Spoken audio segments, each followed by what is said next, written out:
Good morning, Springfield Baptist Church family. I hope that you're doing well today. Some of you have been in touch with Marcy to say that you've missed the midweek thoughts and devotionals since we began to return to in-person worship on Sundays. So I thought I would send this one out. From time to time, as my schedule permits, I hope to be able to connect with you in this way at some point midweek. I wanted to take some time today and address what is a timely topic, I think, with scriptural principle.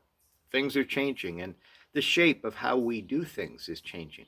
But conversations regarding COVID-19 are still very much alive. In many cases, we know they aren't just conversations. There are arguments and debates and angry declarations and positions staked and judgments passed and battle lines drawn over this disease and the responses to it. There has been a whole spectrum of reactions. Some people are characterized by irritation and annoyance and anger and fury. Some people are characterized by timidity and apprehension and fear and paranoia. For those on both ends of the spectrums, there's often a fair bit of self-righteousness. Each side is certain that they alone are truly committed to the well-being of the whole. And then, of course, there are people who are sitting in the middle, resigned and just hoping it all comes to an end. The middle ground is often a reasonable place to see because it does take into account the realities that both sides of the spectrum are bringing to the argument. Of course, one can be accused of being a fence sitter when they're in the middle ground.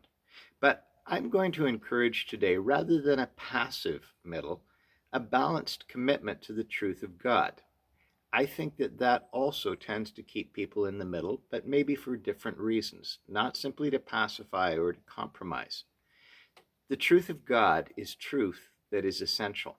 It's both an anchor that keeps us from straying too far in one direction or another and going destructively off course, and it's also a gyroscope that keeps us right side up and level when people tend to be turned upside down. So, what might a balanced commitment to the truth of God look like in this circumstance for people who love and follow Jesus? Well, I'm going to point to three principles in the short time that we have together. One of them is a principle that applies to all of us in the same way. The other two probably are essential to apply individually if you find yourself in a camp on one side or the other in the course of public conversation and needing something to counterbalance being in that camp. Of course, if you're in a camp, you might be tempted to turn this off right now or begin a stiff defense of your position preemptively. Camps have that effect on the human heart. Well, the principle that applies for all of us, no matter what our view of the circumstance is our spirit-led quest toward humility, and with that humility, self-awareness. We understand the importance of this quest on a couple of levels. We understand the need for humility and self-awareness in regard to our hearts, because as Jeremiah 17:9 reminds us, the heart is deceitful above all things and desperately wicked. This is universally true of all of us. We are all morally broken in our own strength. This can issue out in a timidity and lack of trust in the sovereignty of God and His good purposes that results in fear of our circumstances, and it results in fear-motivated response to those circumstances. Or it can issue out in aggressive, quivering outrage as we perceive that our rights have been trampled on by imperfect authorities who provide imperfect directives for public safety. We also understand the need for humility in regard to our intellects and what we think that we know. We are finite, and there are limits to what we understand, even while the sources that we're inclined to like bombard us with what we want to hear inside of our own echo chambers, as they say. In our certainty, it's good to remember, as Scripture says, that pride goes before a fall. Or as Aristotle said, a wise man knows that he doesn't know. At various times during the last few months, we've received directives from people trying to respond to a new virus that others have grabbed hold of with great certainty and circulated with great emphasis, and then been forced to retract. On the other hand, there has also been the irony that, in a few instances, loud public figures who have gained a following and have denied the seriousness of the disease then died from it.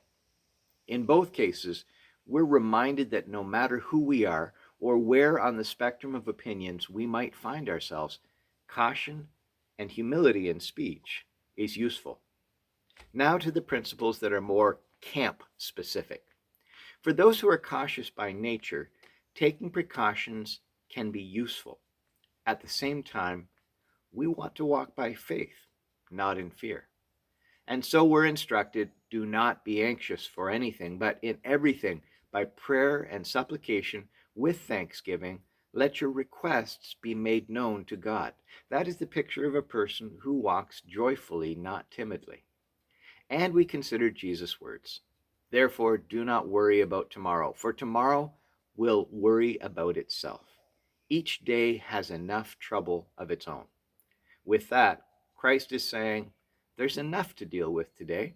Don't be focused on the troubles that might be and fearful of the things that could come.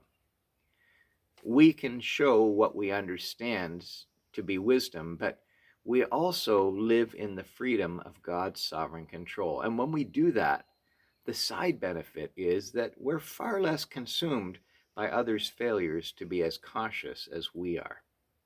On the other side, to the other camp, for those who have decided that the whole thing is overblown and are ticked at the sheep around you, think about this. Jesus died for those sheep. And he laid down a whole lot more rights than you are being called upon to lay down. In 1 Corinthians 8, the Apostle Paul provides us with insight on this as he speaks of believers laying down their rights for weaker, fearful brothers and sisters. There he says, we know an idol is nothing, so it's no big deal if you eat meat that was left over from an idol sacrifice. But then he adds this.